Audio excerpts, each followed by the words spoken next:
വഫാത്തിന്റെ സമയമെടുത്തപ്പോ ഖദീജ ഉമ്മ പൊട്ടിക്കരയുന്നത് കണ്ട് മുത്തുനബി സല്ലല്ലാഹു അലൈഹി വസല്ലമ തങ്ങൾ ചോദിച്ചു, ഖദീജ, നീ എന്തിനാണ് കരയുന്നത്?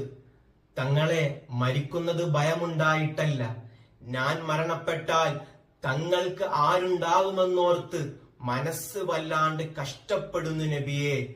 ഒരു ഭാര്യ തന്റെ ഭർത്താവിന് ഏതറ്റം വരെ ആവാമോ അതിനൊക്കെ അപ്പുറമായിരുന്നു ഖദീജ ബീവി റളിയല്ലാഹു അൻഹ മുത്തുനബി സല്ലല്ലാഹു അലൈഹി വസല്ലമ തങ്ങളോട്. എന്റെ ഖദീജയ്ക്ക് പകരം ഖദീജയല്ലാതെ മറ്റാരുമില്ല എന്ന് ലോക നേതാവായ മുത്തുനബി സല്ലല്ലാഹു അലൈഹി വസല്ലമ തങ്ങൾ പറഞ്ഞുവെങ്കിൽ അവരുടെ മഹത്വം എത്രയാണ് പ്രിയരെ. മഹാനായ ഇബ്നു ഹജർ റളിയല്ലാഹു അൻഹു പറയുന്നത് കാണാം, സാധ്യമാകുന്ന രൂപത്തിലെല്ലാം ഖദീജ ഉമ്മ റളിയല്ലാഹു അൻഹ മുത്തുനബി സല്ലല്ലാഹു അലൈഹി വസല്ലമ തങ്ങളുടെ തൃപ്തി ലഭിക്കാൻ